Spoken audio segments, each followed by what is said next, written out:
I think just to fill you in, you know, we're doing, with the foundation, our focus has become a lot more defined in the last year. It's really with education and employment. But with education, it's not so much, I really believe in literacy. I think everyone needs to know how to read and write. That's a passion. But I just seen such a gap in terms of the character side that's been built into in our country and young people. There are no role models. There's no one speaking life into them. There's no one speaking color into them. There's no one saying you've got it. There's no one saying that this isn't the end for you if you don't manage to pass school, because the reality out there is quite something when you go in there. And I've also just realized that in those spaces, in the school spaces, we don't realize just outside of our norm how political it is. I just want to tell you that the politics is big there. They use those spaces to campaign big time. And I really believe that there's an opportunity for our voice to speak louder, because at the moment it's whose voice is speaking the loudest, what mindset is speaking the loudest. And I think as South Africans, I've recently joined this Partners for Possibility, which is a massive learning curve for me. It's exciting, and I encourage you as business people, if you're interested in it, it's an incredible opportunity to grow, to see actually how we can get stuck into this country and really change this nation, and it is through our schools. You've got 1,500 to 2,500 children there.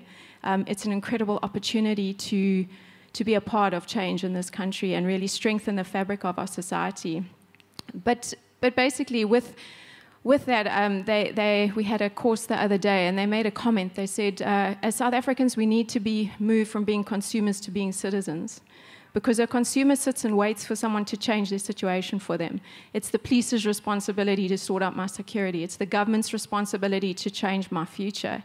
And that's a consumer mentality, which I have to admit I suffer from quite considerably. And move to being a citizen. And then a citizen realizes that their voice counts, and their actions count as an individual. And they spoke about, they had this couple out, and it's an incredible book, which is all about, remember 20 years ago when South Africa changed across, and it was South Africa Alive with Possibility. And it was a particular couple from the UK who actually made that statement. And they just said that it's like a melody where you start with one person singing a tune, and soon it becomes quite catchy, and the next thing you've got this song that's been sung throughout the country. And they were saying, it starts with one person's action and then someone else coming alongside them, and until you're in unity with what you're actually doing. And so I think this whole foundation launch for me, it's just amazing how God works, because I kind of had the thought last year of picture it, because your mind works towards something positive. Our mind doesn't work towards something negative. That's another thing I learned. So you actually almost have to have a picture of what you want to work towards, otherwise you're just wafting, basically. So I see color for me is fully in line with that, is what is the country we want to see, personally, and take ownership for it. So if we want to see change in, personally for me, the levels of violence, what is it that I can do today to change that picture?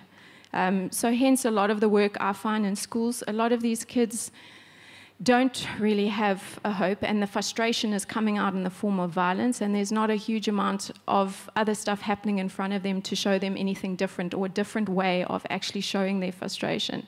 So I think with this, it was just really to rally people together. Number one, to also show the positive stuff that's happening, because I want to tell you there's a lot of positive stuff happening. There are some incredible NGOs. There are people out there that we don't get to hear about. I'm not sure why, who are doing phenomenal stuff. They really are changing the game. I see it with these principals in these schools. They've got no resource.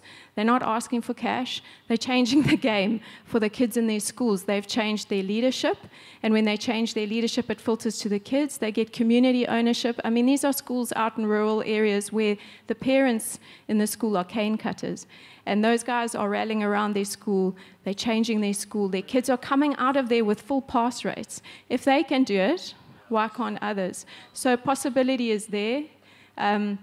I think it's 100% encouraging people, empowering them to be leaders, which I know this church is all about, and also just speaking life, because again, the minute you step out this wall, you realize that the language of life is not prevalent at all. You know, courage, encouragement, just saying to someone, gosh, I can see this in you. not what they're doing, but like actually positively affirming who they are as a character. It's something that severely lacks. It's not about what they do, it's that you actually see something of value in them, and I think that's an incredible opportunity for us. So this evening was just really to try and encourage people to realize it's quite simple. You'll see that little slogan, and I'll introduce it on the evening, but shucks, only $50. And I just want to say, 50 Rand times 1,000 is 50,000 Rand a month. We have 1,000 people in our church. Most of us have 50 Rand to spare a month. But that 50,000 Rand a month, I promise you, goes very, very far. It can reach over like 2,000 children. It can change the game. It funds literacy programs. And I know I see Patrick there. It changes the game, and it's 50 Rand. So I just want to encourage, it's for the average person. Not that you guys are all average, but it's not, like I said, had a laugh with Dubs, it's not for your millionaires or your government ministers to make a difference in this country. It's actually possible for all of us to do it. So this evening is just, it's an encouragement that there's a lot of good going on. There are a couple of other NGOs who are going to be there who I think are doing incredible things in our community. I want to encourage them. I also want people to get behind them as well and see that it doesn't just have to be our foundation. We hold it very loosely. I'm very willing to back someone else's story if it's working. Don't want to reinvent the wheel. That's why we love partnership. I think partnership's very powerful. We've collaborated with other NGOs this year. And I really think that's how God works. It's not your own story that you're driving. You actually want to come along and encourage other people's stories. So for me, that's very key. And then Matthew Villman, I heard about him a while ago. He's an incredible creative guy. He's actually really, really pumped to be coming. He sent me an email the other day. He said, I'm just so excited about sharing a message with people of faith versus the corporates. Because he said, I know it's going to land on like fertile ground. And this guy has traveled the world. He's got write-ups from Annie Lennox, Bill Clinton. If you look on his website, he's done a lot of traveling. But the key thing was that he was with Mandela in that process of democratic change, and he did a lot of the photography work and the capturing of that story.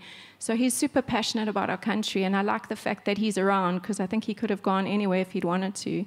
But he's passionate about building the story of our country. And there's a term they talk about reauthoring. It's a term in coaching where we get to reauthor the story we want to have. So in our foundation, we're saying a lot to the kids, this is my story, but it's not the end of my story. And so I think for our country, if I could just encourage all of you that each of you matter, your voice does matter, and you do get to be a part of change. We are South African citizens, we're not consumers. So I'd encourage you, please spread the word. It's going to be an awesome evening. Yeah, I'd love to see you there.